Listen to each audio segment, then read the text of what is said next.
Denne lille film er blevet til med henblik på at vise endnu en flig af vores forunderlige verden.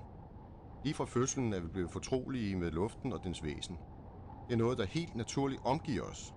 Noget, vi ikke tænker så meget på i det daglige. Frem for alt husker vi meget lidt på dens fantastiske egenskaber isoleret betragtet. Når vi tænker efter, ved vi, at den kan være kold, varm, fugtig, tynd, klar, tåget. Den kan flytte sig, udvide sig, trække sig sammen, storme og meget mere. De færreste ved, at den ligefrem skvulper, bølger og konstant omfordeler sig omkring os alle steder i vores omgivelser. Selv i bilen ændrer den sig konstant med acceleration, sving og opbremsninger.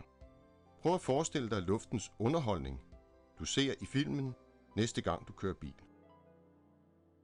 Som indledning ser vi på et tændt stearinlys. Vi ser, hvordan flammen påvirkes af luften i fri luft, og hvorledes flammen reagerer i en lukket kasse. I fri luft bevæger flammen sig bagud som et flag i modvind. I den lukkede kasse bevæger flammen sig derimod samme vej som bevægelsen. Og hvorfor nu det? Den første situation undrer vi os ikke over, ud fra normal erfaring.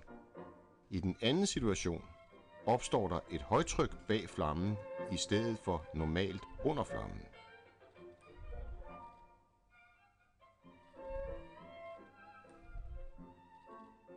Det sker på grund af centrifugalkraften.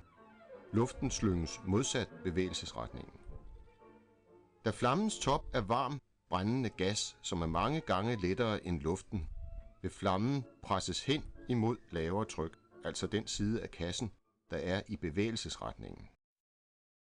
Nu det samme eksperiment, blot i en bil, hvor den lette gas ikke er en flamme, men en ballon fyldt med helium, en gasart, der er 7 gange lettere end luft. Vi har altså en bil, balloner og et variometer. Et variometer er et instrument, der anvendes i fly til at indikere, om man flyver opad eller nedad, målt i fod eller meter per minut. Den gule ballon er fyldt med helium,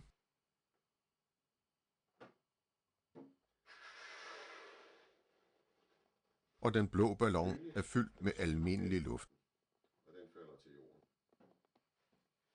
Variometeret er anbragt ved bilens frontrude, og bilens luftindtag og ruder er lukkede.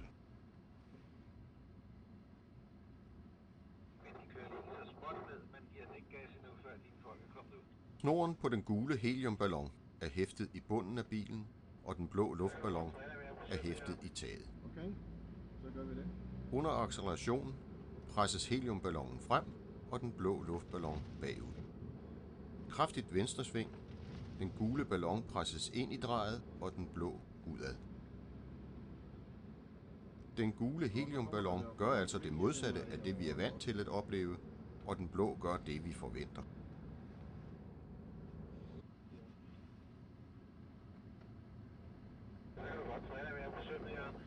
Okay, så gør vi det.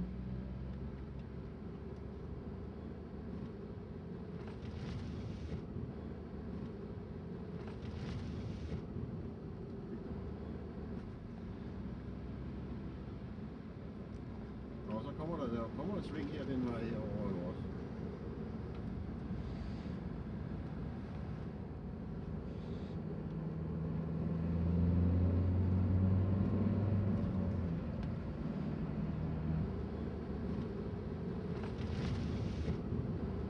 Kraftig opbremsning. Luften slynges op mod frontruden, og der skabes et højtryk. Igen flyver den gule ballon væk mod lavere tryk, og den blå luftballon følger på grund af sin vægt den øvrige luft op i frontruden. Nu slingrer vi med bilen og får herved luften til at skvulpe fra side til side som vand i en balje. Skvulp, skvulp, skvulp.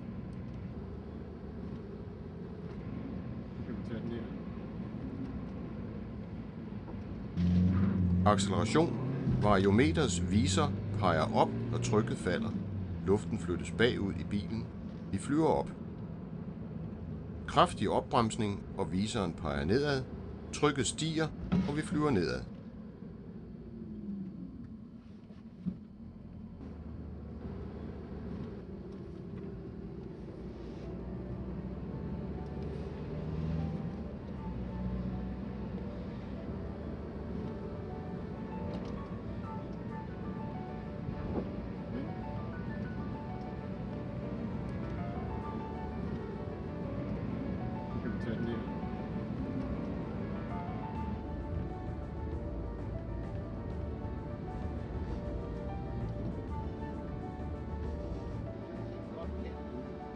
Ja, fra alle de andre rum.